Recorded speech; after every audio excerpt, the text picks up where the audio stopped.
8-year data workshop, and welcome to those who are online today.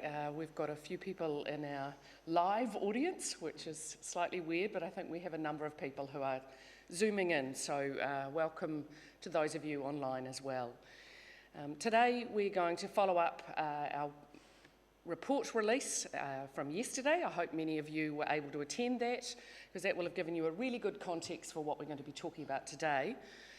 Today it will be me again, but not for too long, followed by Avinash Pillai, who is our head biostatistician, and he's going to be doing most of the work today. He will be telling you all about the data sets that are there at 8, talking about the technical documentation that sits alongside that, and basically introducing you to the data sets that are available, and we hope enthusing you about the opportunities that exist to engage with this data set and answer your research questions. So here's just a brief outline of what we're going to cover today.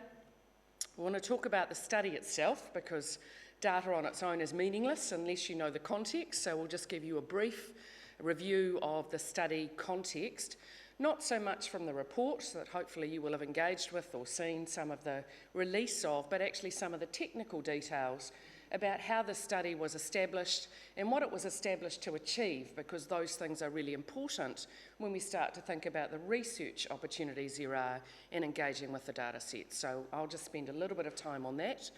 And then we'll move to Avinash, who will take you through some of the more technical aspects of the data sets, talking about where the data is, how it's stored, all of the documentation that is alongside those data sets to actually assist you with engaging with the data. And then he'll also take you through how you apply for those data sets if you decide that there is a research question that you would like to answer. And believe me, there are probably thousands, if not millions, of questions. And we will have time at the end for questions. So if you have any that aren't burning, please hold on to them till then, and Avinash and I or others will help you answer those. If you have any points of clarification as we go through, please just feel free to raise your hand, or if you're online, to go through the chat function, and then we can answer those questions as we go through, just in terms of clarification, or even parking them if they are something that seems more general. So, growing up in New Zealand is a longitudinal study. There's no surprises there, hopefully, for anybody in the room or online, because that would be sad. We have set out to follow the development of children growing up in New Zealand today, in the 21st century. It's been designed from the beginning to understand what shapes development across a normal population of children, so that's our population of interest, is all current births. So every time we think about a research question, we are thinking about those children being at the centre of that research question, even though we also ask about their families and their wider environments. This study is about those children. And we have followed them through since before they were born, because we recognise how important that perinatal period is for shaping their development as well. So these are the research objectives that were set out at the beginning of the study. They were important in terms of the design of what we did and all of the data that we've collected so far. So every time we go out to the field, including the 8-year, we are collecting information from the children and their families to allow us to answer these sorts of questions.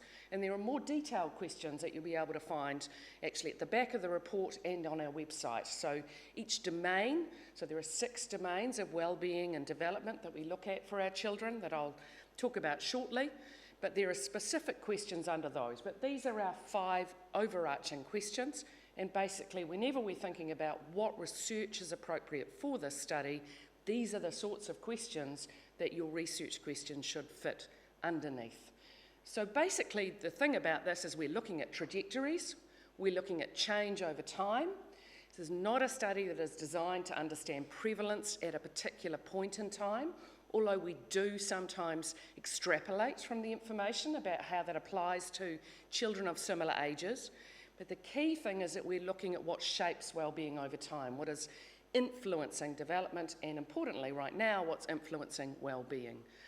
So I should have just said before I start, because I see some of you writing these things down, we will make these slides available, so please don't feel you have to take notes on these slides, but obviously you're welcome to take additional notes.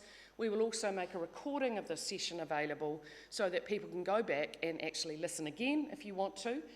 And as well as that, we will also have an opportunity for people to come and use our data access website to ask more specific questions. I was talking to Avanesh before and just want to let you know that we have a range of users who have signed up for this workshop. Some of you in this room are quite experienced at using the data sets. Others I know won't have engaged with them before, similarly those online.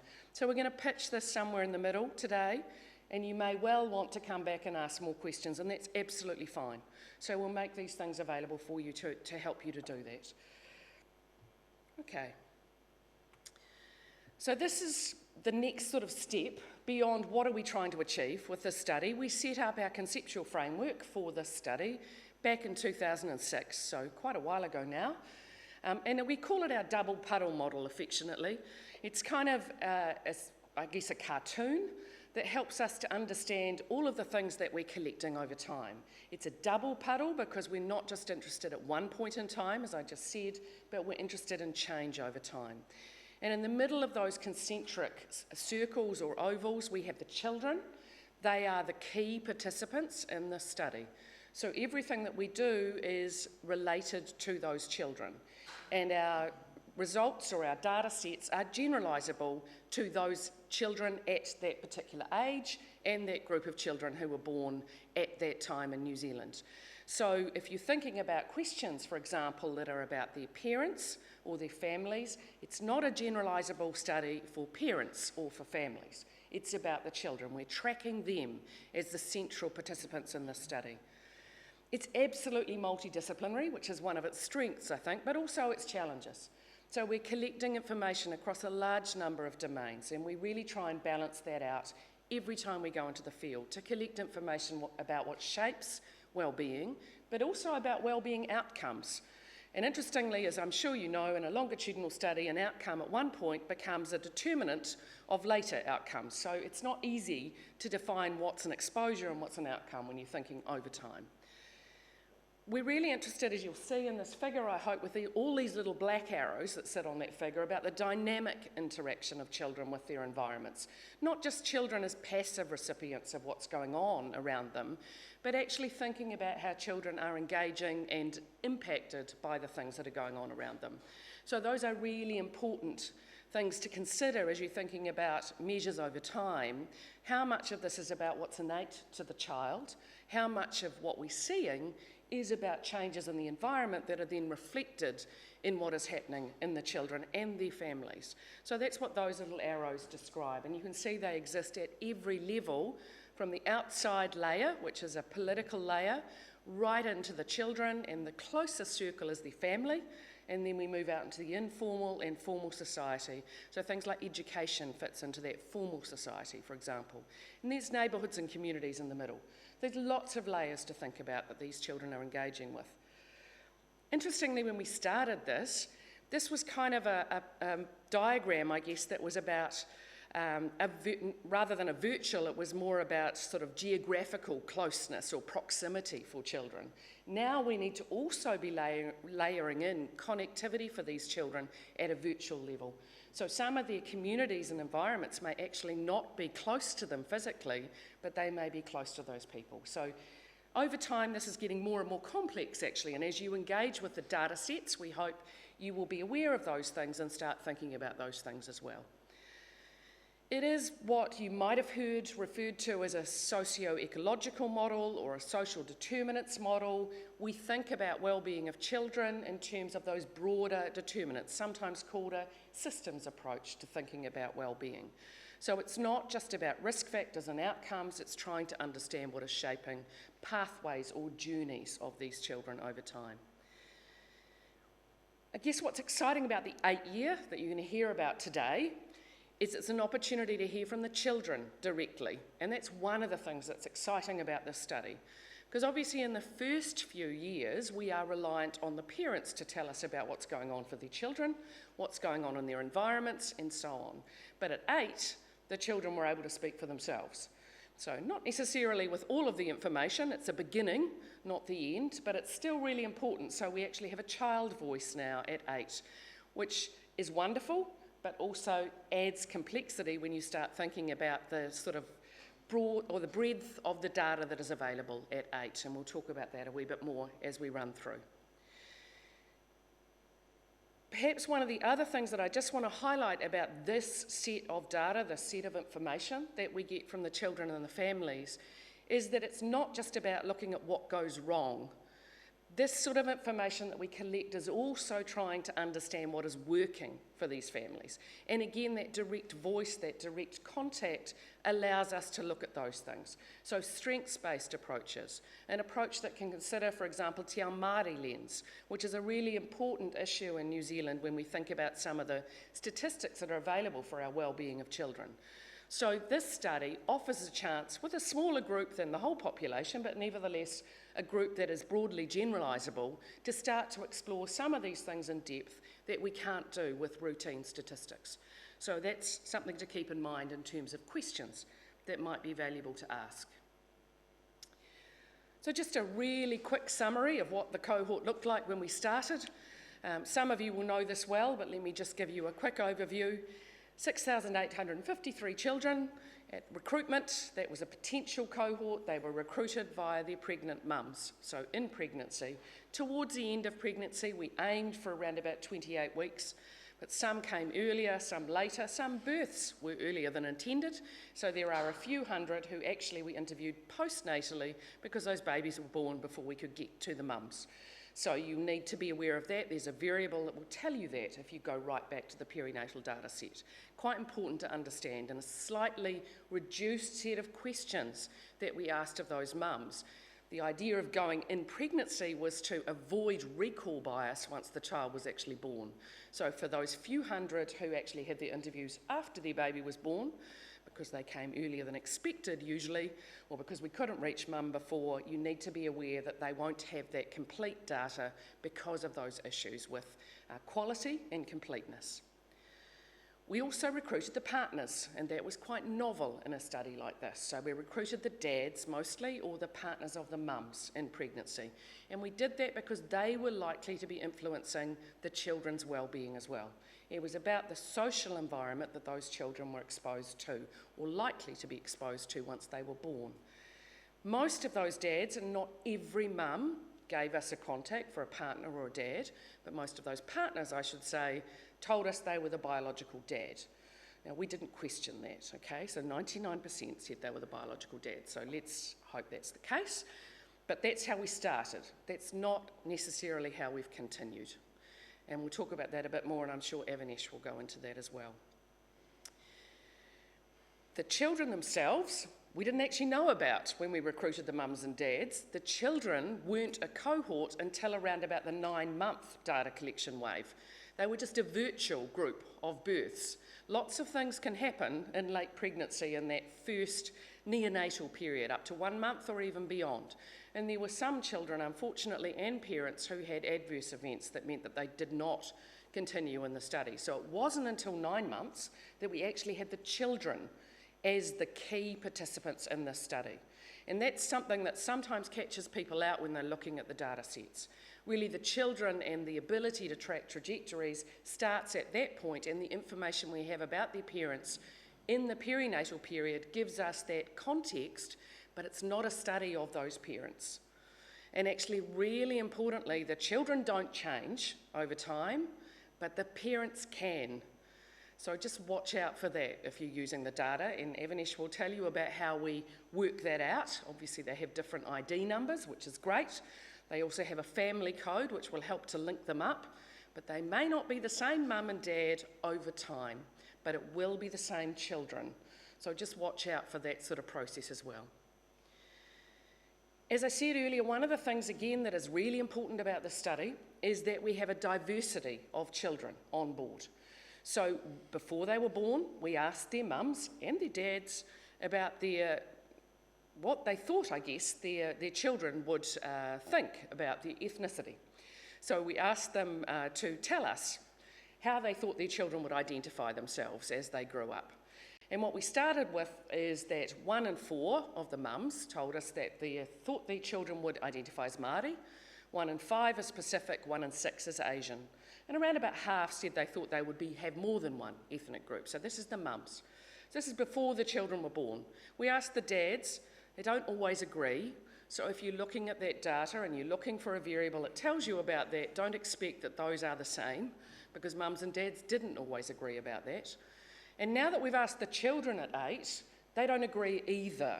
So just be really careful about using those sorts of variables that you think might be constant and not change, but actually over time they do. And actually that's what's really exciting about this, is tracking what's changed and potentially what that means for well-being and development. So that's how we started off. That proportion of births was representative at the time of the diversity, according to ethnicity, of all the births happening in New Zealand. It's not representative of the population. This is births that we were trying to be generalisable to. So sometimes people think we oversampled for particular groups. We didn't. We were trying to get a sample that was broadly generalisable to births, not to the population generally, which has a different mix of ethnicities in it. As well as that, we also have a mix of socioeconomic status. So when we look at deprivation back when it was DEP 2006, then we actually saw that the distribution of the families across the deprivation quintiles or deciles mirrored the sort of distribution that we expected for families with young children right across the country. Now, saying that, the recruitment did take place in a geographical region. And sometimes this is kind of confused with it being an Auckland study. It's not just an Auckland study. It was a study that had a lot of its births in Auckland, the greater Auckland area, but it also had a lot of births in South Auckland and the Waikato. So we used those 3 broad DHB areas to recruit from. And that was a logistical decision. Trying to recruit right across the country when there's no record of births until after birth is not really a happening thing. So we had to choose areas that would allow us to get a cohort that we thought on these 2 variables, ethnicity and socioeconomic status, would give us a cohort that was broadly generalisable right across all births in New Zealand. And this group of DHBs, these 3 DHBs, have 33% of all of our births anyway. We initially wanted to have the North Shore or Waitemata as well, but unfortunately as many things happen in studies like this, you can't always do everything you want to do. So we just had to make some decisions about that. So that's really important things to think about. The children have moved. If any of you have seen the report, or the reports actually, the children have moved all over New Zealand now. 10% of them have moved overseas, certainly when we saw them last time. So there is a variable that will tell you where these children are. They're not all in those regions anymore, although the majority are. So that's something to be aware of as well. As well as recruiting this cohort, obviously retaining them is really, really important. And I'll show you a slide in a minute that will take you through the retention rates over time. It's really important when you're thinking about a research question to understand what your denominator is and how there may have been attrition over time and how that may impact on the sorts of questions you want to ask and the sorts of results that you get. So I'll talk you through that shortly. The retention rates for growing up in New Zealand have been high internationally, but we still would like them to be higher the next time we go out and see the children. So 81% is where we got to for the eligible cohort at 8. It had been above 90% before that. So we'd like it to push back towards 90%, even though we set this up expecting there would be 20% attrition in the first 2 years. So it was designed with that in mind. Okay, here's a little cartoon just to describe all of the data sets that we've now collected up to 8 years, up to and including 8 years, and we're going to be focusing on the 8 years today. This is a simplified version of the one we normally put up with all of the different graphics on it, because some of the phones and some of the measurements that we were using on that are now not really relevant when we start to think about how we communicate with each other. So we've changed them to green dots if you've seen this before in other ways. There are always multiple respondents when we go out to field. So there's mums and the partners or the dads. We haven't been able to connect with the dads at 4.5. We had a separate collection with the dads funded separately at 6. We're hoping that we'll see the dads at 11, but we didn't see them at 8. So there's information from mum and there's information from the children. And as I said, for the first time at 8, there's also information from the children answering their own questionnaires. So that's important. We also do some other things, some of the things that aren't available as yet, but we hope are being prepared, and those are we collect biological samples. Those are collected, and safely stored away, we hope, in minus 80-degree freezers, but still needing to be explored in terms of all of the information that is sitting there. So that requires additional resourcing to do that, and we hope that will be available over time. Similarly, we get consent from parents to link to routine data sets. Now, that doesn't happen automatically. That also requires a process to go through. So some of those early linkages have now been incorporated into the data sets that you'll see, but some of the ones that we've just got consent for at 8 need a bit more work before those things are incorporated. So feel free to ask us about those things. We use a range of methods. We try and make sure we're collecting consistent information over time, but obviously there are some mixed modes that mean that you might want to think about where information is coming from, both in terms of respondents, but also the mode of collecting that data. Okay, here's the kind of Kite diagram, the diagram that talks to the sorts of information that every time we go to the field, we collect from these families. So this is the multidisciplinary sort of information that we're collecting. The vertical bars talk about all the different domains of influence that we're interested in, and we also have our themes with the 4 main ethnic groups in New Zealand. But actually we know we've got 60 plus ethnic groups in our cohort. These are the 4 main ones, and we only have power to look at those groups if we want to stratify on that variable. The other groups are too small, and we did not set out to deliberately be able to look at those groups with enough statistical power to explore some of those research questions in the smaller groups. Nevertheless, you'll be able to see those groups and start to understand what's happening for them. But these are the 4 groups we set out to be able to address research questions that were related to them. Importantly, when we design the questionnaires or the tools that we're going to use in the field, we want to make sure that they are addressing each of these domains and getting up-to-date age-specific and stage-specific information from the children and their families. But we also want to make sure that they're going to work these tools across this diverse cohort. So it's always a process of trying to use validated tools, and you'll see a lot of information about the tools that we've used and where they've come from, but often they've been validated outside of a New Zealand context. So the tool may be being used for the first time in our Māori and Pacific children, for example, when we use it in the field. We do some pre-testing. We also have a leading light group that we check all of the processes with before we go to our main cohort. Nevertheless, it's not a full psychometric testing prior to going to field. We try and actually do as much as we can, but that would be years of work often rather than a few months. So just so you're aware of that. But we try and give you all the references for those tools so that you can then understand where they've come from.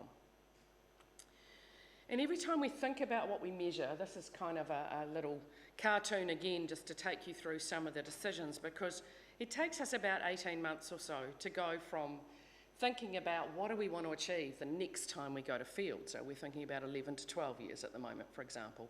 We talk to a lot of our policy agencies, we talk to a lot of our experts, our scientific experts, our domain experts, and we try and work out what are the priorities here and now that will actually add value to the information we've had before, and that will actually then provide a platform for what we might want to ask as the children grow up later. And I guess there are a couple of things to just say about the data that we collect, because these are some of the things or some of the questions that we sometimes get. This is not a study that goes out with the same set of questions every time we go to the cohort and asks a whole lot of repeated questions.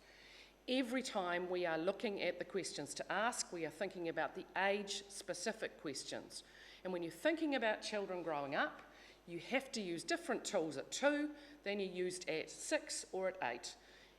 There are very few tools, maybe other than the SDQ, which we have used over time, that you can actually just apply at each of those ages. You might be measuring the same construct, but you need to use a different tool.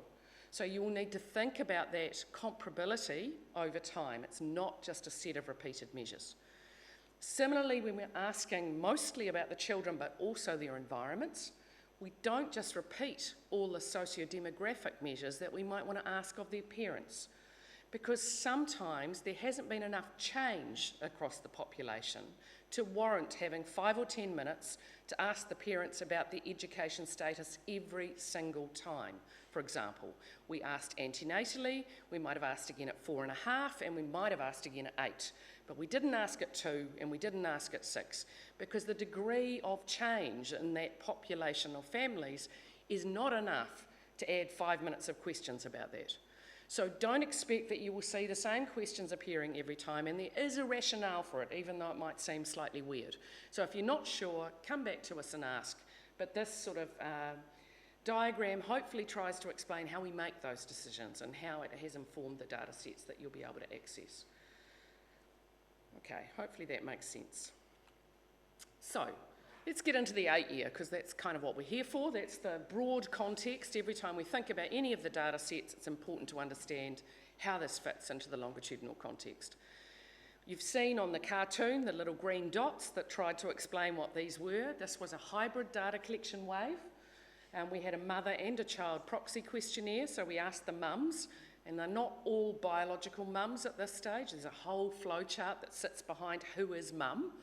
And it's important that it's relational for the child. So although we're going to call it mum, there are a number of different people who will sit in that categorisation. So just watch out for that too. Anyway, the person who is in that role with the child answers the questions about themselves and their environment and their family, and answers a set of questions about the children, what we call a child proxy measure. Those are electronic questionnaires. We trialled them face to face, but mums did not have the time in their homes at 8 to have us asking them an hour or 2 of questions when they were trying to deal with all of the other things that go on in the homes of 8-year-olds, usually after school or in the weekend. So it's an electronic collection for that. And then here's the exciting bit, it's the child questionnaire. So the child had their own questionnaire that was done in the home in a face-to-face interview. Some of the questions were with the interviewer asking directly, others were sensitive questions that were done on tablets with the interviewer there to support if required.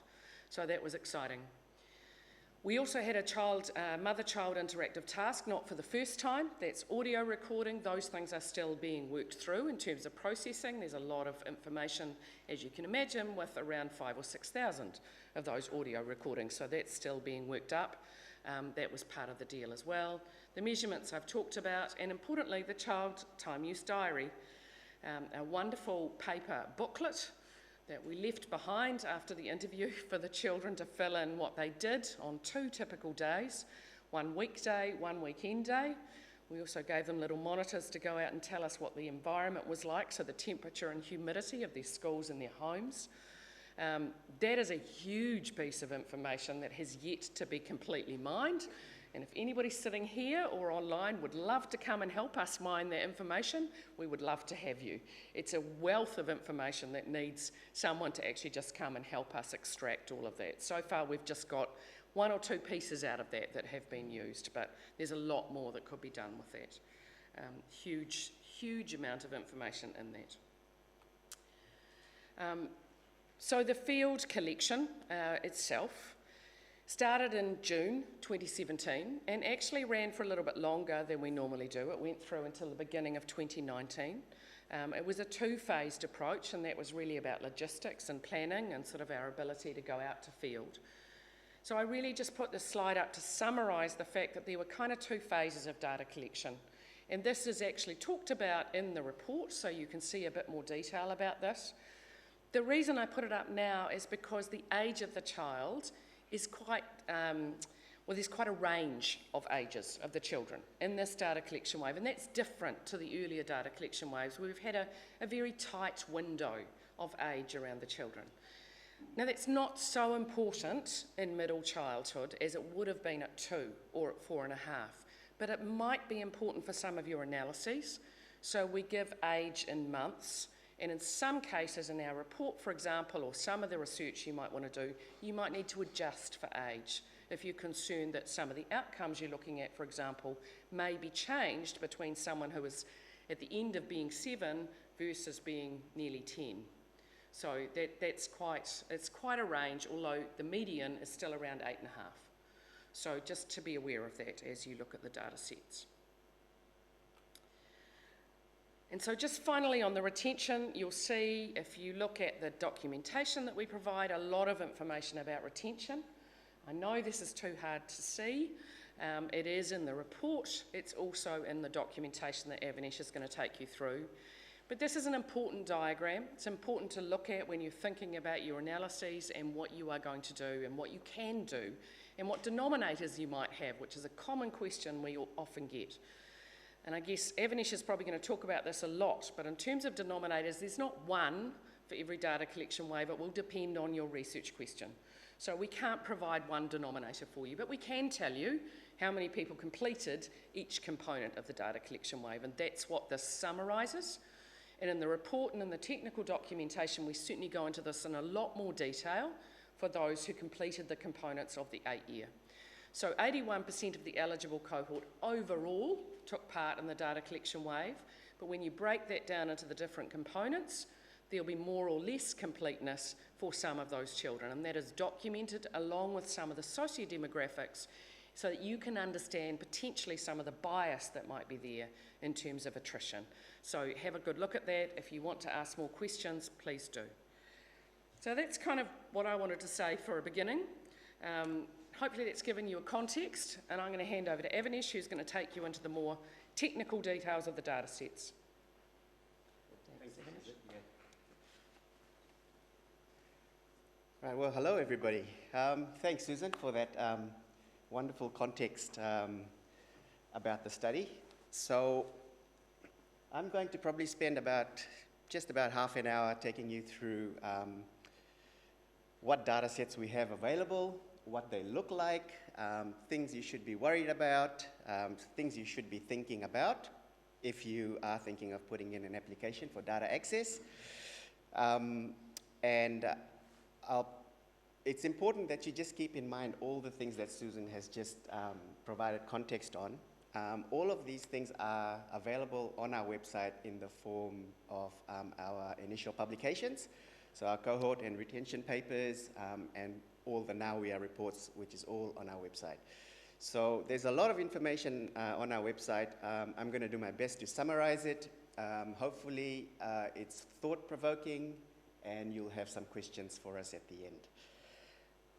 Okay, so this slide here, it's focusing on the 8-year, and it's basically telling us the information that we collected. Now, as Susan said yesterday, and today as well, the amount of information that we collected at our 8-year collection, it's the largest amount of data we've collected. So all our other data collection waves since the antenatal period, all of those combined is actually smaller than what we collected at 8-year. So in total, we have, I think somebody mentioned that yesterday, we have about over 80 million pieces of data available, and that's rapidly growing. So as you can see, we've made the mother, the child proxy, the child, and the child observation data available. That's been processed and is ready. And you can see the things that we're working on at the moment. And as Susan mentioned, the time use diaries is an immense piece of work. So we're still working on making that available. I'll come back to these in another form. I just thought very briefly, it's important that you all realize the amount of effort that goes into making all this data available. So for any data collection wave, raw data gets collected, it gets coded, it gets cleaned. We then take that and add in useful information for researchers. We merge all that together. We assign formats and labels so that it's meaningful when people look at it. We order everything around, and then we create our final data sets, making sure that all of these data sets can be linked throughout time. Okay, so I'll just move on. Okay, so this slide is intended to give you an overview of the data sets that we have in the study. Okay, so I know there are people in this workshop today who are users of our data and probably know this already. I know that there are people here who have seen parts of these data sets, and I know there are people here who haven't interacted with our data at all. And so this is intended to give you an overview of the different collection waves and the different data sets that are available in each one. And as you can see at the end, the DCW8, there's 4 data sets available, which I talked about in the previous slide. So a lot of data, okay. So you know there are a lot of data sets available. Let's think about the sources of information that are present in these data sets. Okay, so this is to help you understand what all of these data sets have in them. Okay, so we've collected information from mothers. We've collected information from partners, and at 9 months, we collected child information provided by the mothers. We also collected child information provided by the mother's partner. Throughout the waves, we've collected observations on the child, collected by the interviewer, and then we have questionnaires that have been completed by the child, especially important to remember for the 8th year. So this is how you'd think about the sources of information we have in those data sets. Okay, so we know there are a lot of data sets. We know what the sources of information are. Now, how the heck do we manage that across time, right? So, as mentioned previously, we've collected, some questions have been asked throughout the data collection waves, and some questions have been asked at different data collection waves. So at some and not at others. So take, for example, ethnicity. So if you were to ask someone their ethnicity at, say, the antenatal period, at 2 years, at 4 years, and at 8 years, you couldn't just call that variable ethnicity throughout, because then that would get really confusing, right? So this slide here shows you how we distinguish information collected throughout time. So anything that we collected in the antenatal period, you can see it has a suffix, and that's how you distinguish what data collection wave that information is from. And as you go through the waves, you can see changes from sort of antenatal mother, antenatal partner, and then all the way down to 8-year mother, 8-year child mother, 8-year child observations, and 8-year child. So this is really useful to remember. If you're doing a lot of linking across time, you will end up with all sorts of variables in your data set. Refer to this slide and the suffix to make sense of it. All of this information that I'm presenting is actually present on our website in our external data release data user guide. So there's a wealth of information in here. I'm just summarizing the bits that you need to be aware of, but please go and have a look through this document. There's a very comprehensive bit in there about tools and scales that have been used throughout all the collection waves, and the questionnaires too. These are the questionnaires. I've just got a sample here. They're all on our website. Please have a look through them as well. Right, so just to really hammer home the point, it's sort of a technical looking diagram, but this is summarizing again the data sets that we have. But the thing I want you to focus on here is how are you going to link these data sets together? Because if let's say you apply to use our data, you have a research question, chances are that you won't just be looking at answering a question, say, just at 8-year. You'll want to take something from 8-year, from 2 years, from 54 months, link them all together, find out what happened, how things have changed. So how do you do that, right? So if you look at that dotted line on the left, it says, and I don't know if you can see this, but ID and child. So the growing up in New Zealand data is child-centric, okay? So it is a child-centered study. And so all our data sets are linked with the child ID, okay? So the child ID never changes throughout time. So at 9 months, we have child number 1 ID, and that ID is present the whole way through the study. We also have mother ID, and we also have partner ID. So the point I'm making is identification keys really provide the relationships between data sets, okay? You can have child-to-child relationships throughout time. You can have child-to-mother or partner relationships. You can have mother relationships throughout time, mother to partner. So this diagram here tells you that ID and child is the key that you need to focus on, when using these data sets. Okay, so I just thought I'd put this slide up to show you, once you have applied for data access and you are successful and you have been granted access and you've been onboarded, this is what you will see when you start to use the data. So arranged in data collection waves, and if you open up one of those folders, the thing on the right is what you'll see. A folder for a data dictionary. Data dictionaries are on our website as well. A folder for the data profile. Now the data profile is a summary of every single variable at each collection wave. And then data sets in various formats. So once you get into our system, this is the type of thing you'll see. Okay, so our current data release, we have 18 data sets in total in Growing Up in New Zealand. Things you need to think about when putting in an application is which time point is the focus, and that depends on your research question. Okay? Something that's also really important to consider is you will have missing data. Now that's just part of any longitudinal study. And if you look at our questionnaires on our website, it'll give you a really good idea of the options available for each question. Things like don't know, refuse to answer, and it'll give you a really good idea of what you think could be missing.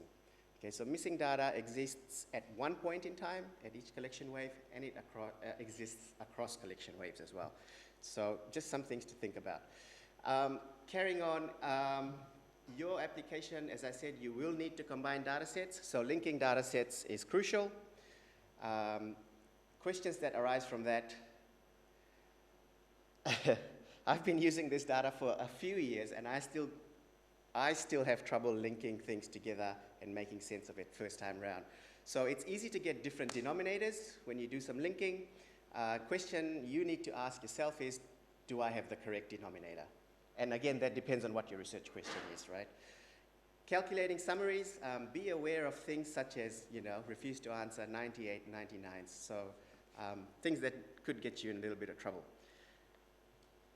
I'm just going to go through a little bit about the documentation available, and then I will take you through a few examples, which hopefully kind of gets you thinking about your own research questions and things you need to think about in your application. Okay, so on our website, we have our user guide, this one here. We have our questionnaires and data dictionaries.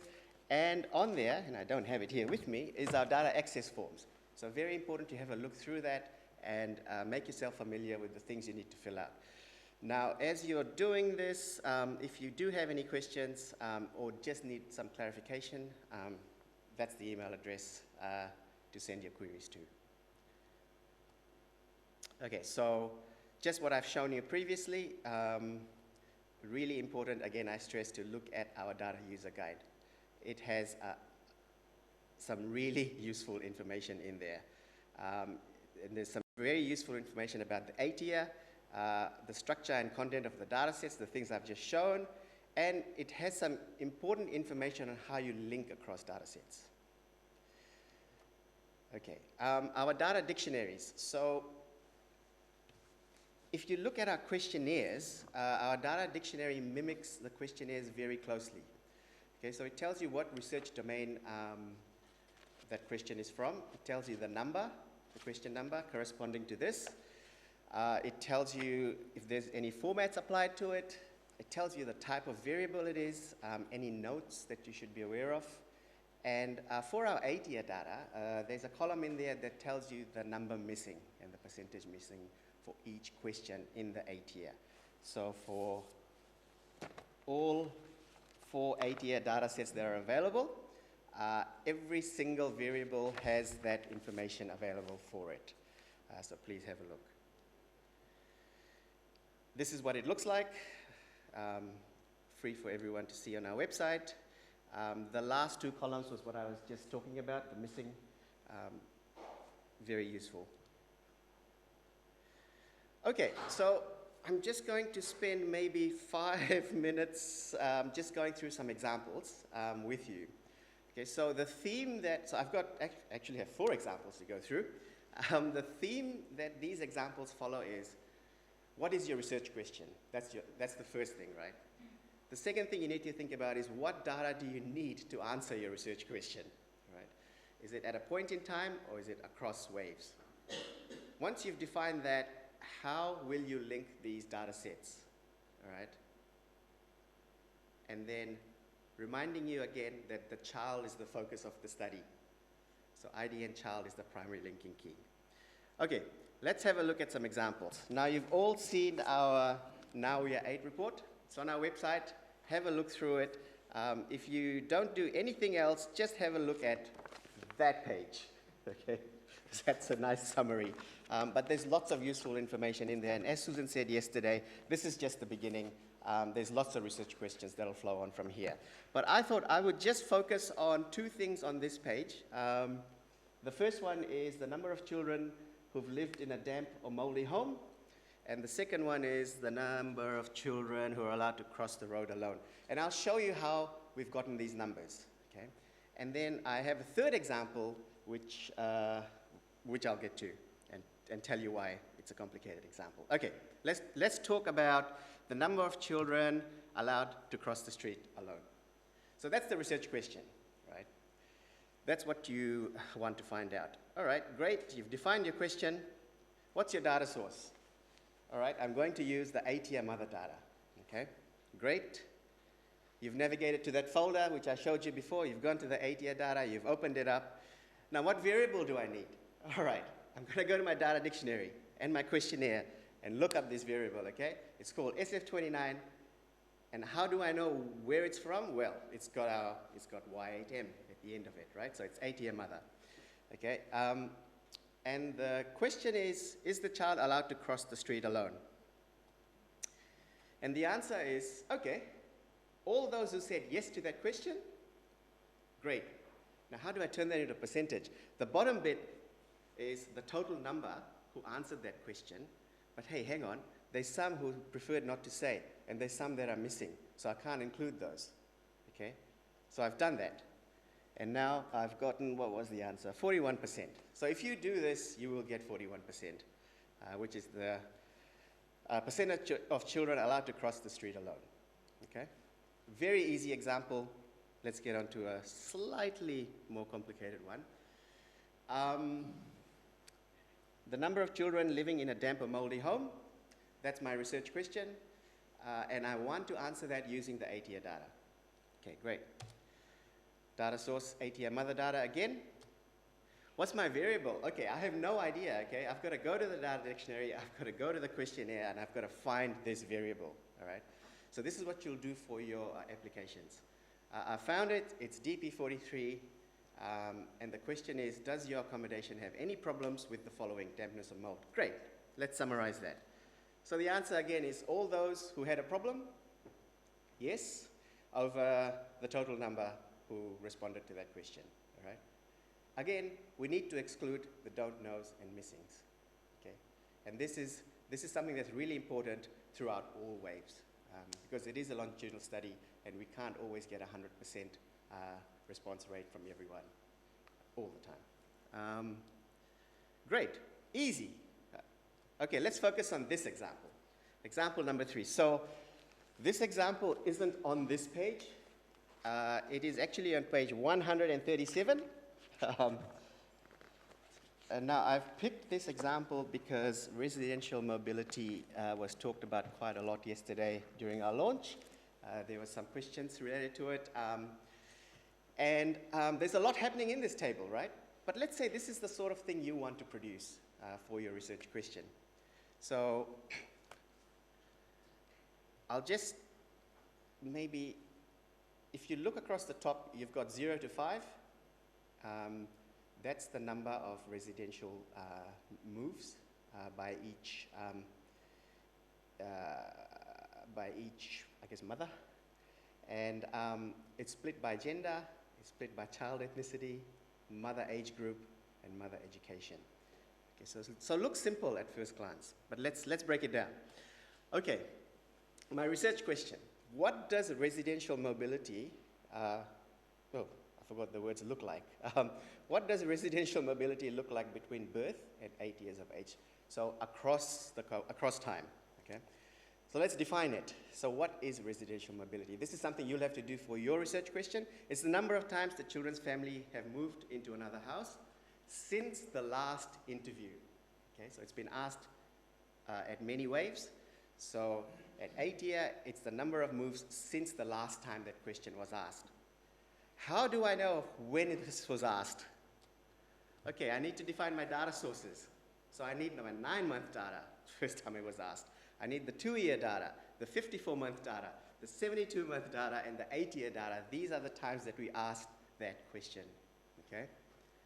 So things are getting a little bit more complicated. We've got 1, 2, 3, 4, 5, 6 data sources now, all right? So let's carry on. I've identified my data sources. What are the variables I need?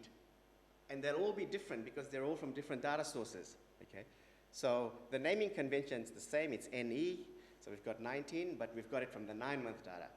And then we've got 19A, which is from, well, it says M23M, but it's in a 2-year data set.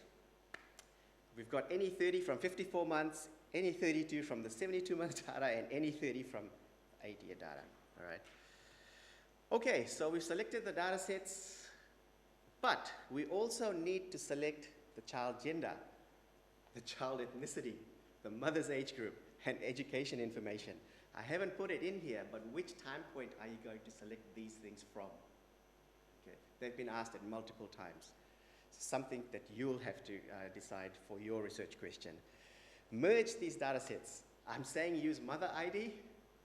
You could very easily use child ID. After you've merged it, you need to categorize these variables into moved and not moved, okay? Because that's what we want. We want to reduce this to say, yes, they moved, yes, they didn't move, okay? Once you've done that, then you can define how many times they moved, right? Then we need to think about excluding non-responses. Okay? And then we need to sum these categories, giving us a maximum of 5 moves over time. And then we need to think, all right, we've done all this. Now, is my data set correct? And so the data set in this example has 4,504 in it. If we did not exclude non-responses, well, if we included non-responses, what would the denominator be? Would it be higher or lower? Would it be correct? Do you want to include those who didn't respond? Would it make any sense? So types of things you need to think about for your research question. Okay, and very quickly, one more example. So let's say your question is, I want to know if parental gambling in the first 9 months of life is associated with health outcomes later on at 2 years and 4 years. Right? So this is a typical research question. Things that happen at this point in time, associating them with things that have happened later. Okay? And so data sources, you need mother and partner. Antenatal and 9-month, you need information related to gambling. You need to also get out your covariates, ethnicity, education, age, deprivation, income, deciding which time point you're going to focus on. You need your child proxy information, health information, and then you need things like your SDQ scale, and then for health outcomes, you need to link to hospital admission data, which we've made available in our data sets. So hopefully, going through these examples, it's showing you the kind of sort of methodology you need to apply to your questions, okay? And things you need to think about. So if you look at our application forms, there's a section in there where you have to kind of break it down in the way I've shown you. Okay, so just to wrap it up, if you go to our website, click on available data and accept the legal disclaimer. Our questionnaires, data dictionaries, and user guides are all on there, so please have a look before you write your application. Accessing the data, so this is the process which applies to everyone who wants to use our data. You're a researcher, you attend a workshop, done that. you complete an application, you send it to the data access coordinator, and I couldn't find an arrow to put a little loop in there, but we will help you to make sure that application is complete and makes sense, has all the information you need to be able to answer your question. It goes to the Data Access Committee. The Data Access Committee look at it and go, yep, that looks great, and then we grant you access. So at any point in this sort of flow, if you do have any questions, please send it to Data Access at Growing Up. Very quickly, why is data access important? Why can't we just give you all access to the data and say, here you go for it? So the study is only made possible through the generosity of our parents and children, right? So we need to treat their data with the utmost respect and security. So the data access protocol is also on our website. It tells you the principles that govern data access and why.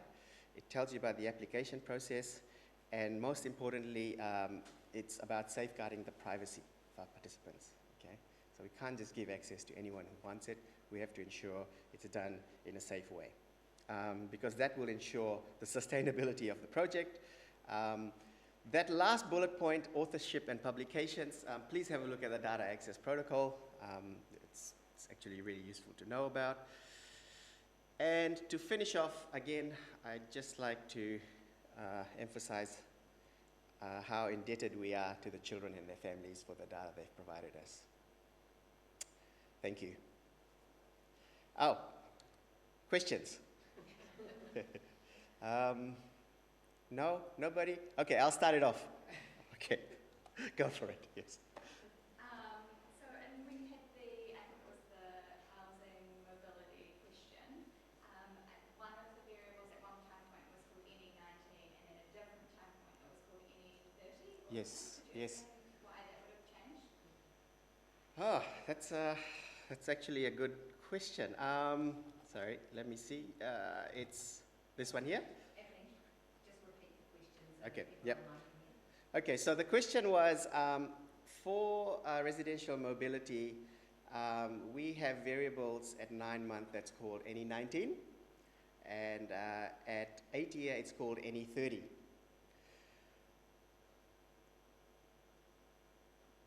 So there are variables that are asking the same thing but just have a different naming convention, and there are also variables that are asking the same thing and have the same naming conventions. So I'm not really sure why it's called NE30 in this case. I assume there was a reason when these questions were done up, but I'm not sure why it's called NE30. But as you can see, the 54-month one is also called NE30, whereas the 72 months NE32. I suppose it's a little bit confusing, but it's easy enough to know it's the same thing because of that NE. It might just be the number of components in it or something like that.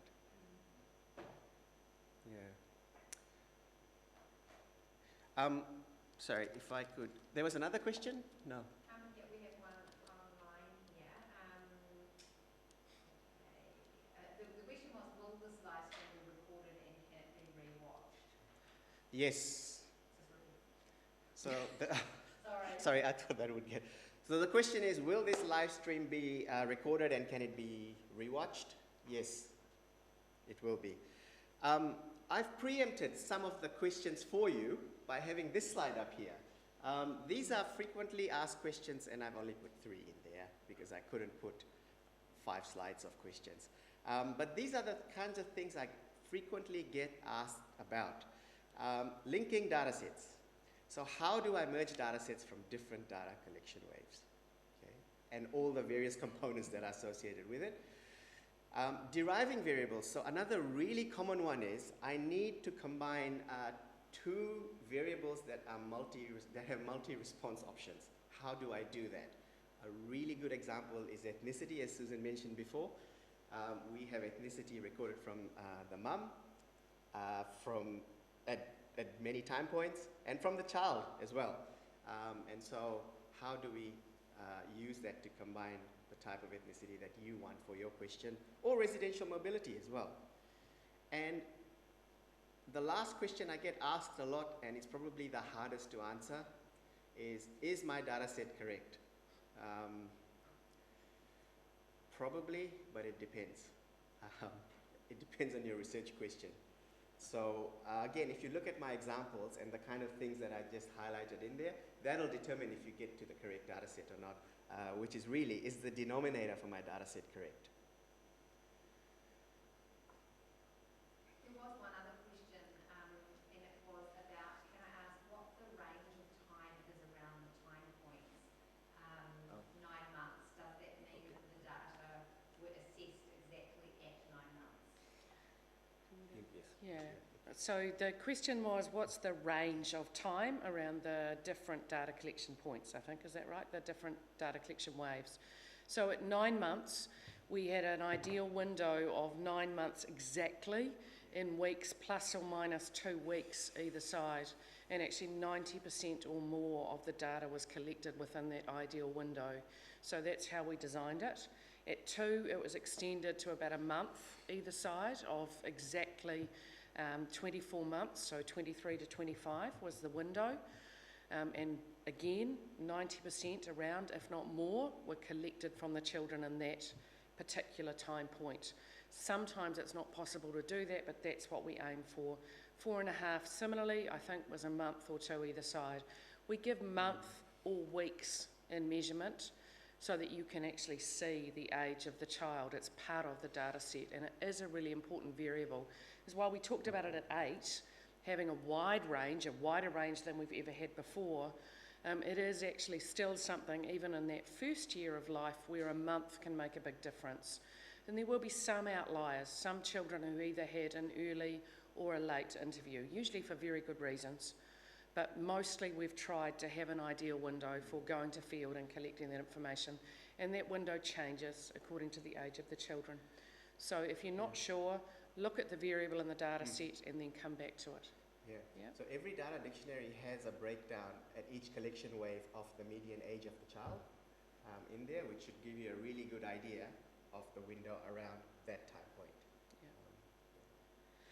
I think maybe just stepping back a little bit to that question, that good question about why do these look different. It probably goes back to some of the comments earlier that actually when we collect the same sort of piece of information, we don't always use the same set of questions.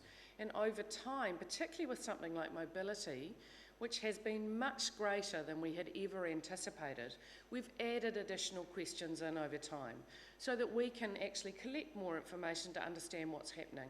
So that may be why something is 19 at one point and 30 at the other.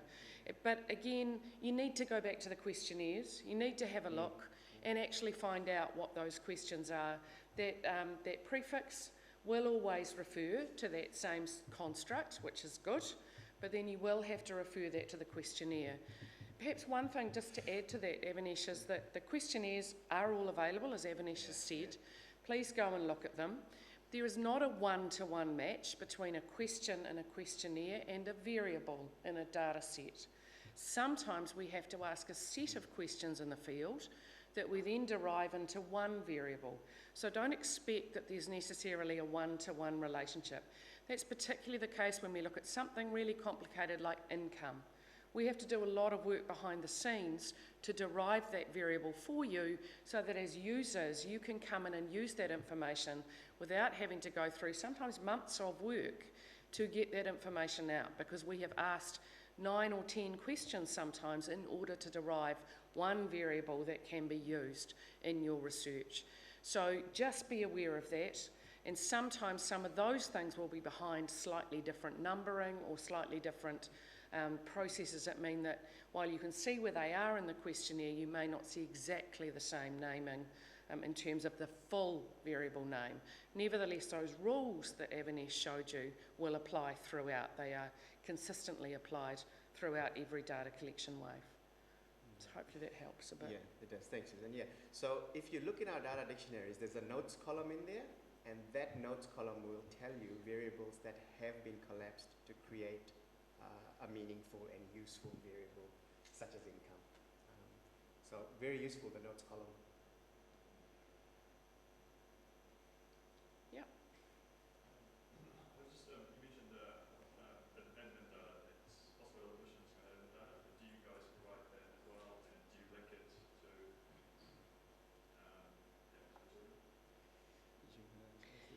so we get parental consent. Oh, sorry, beg your pardon.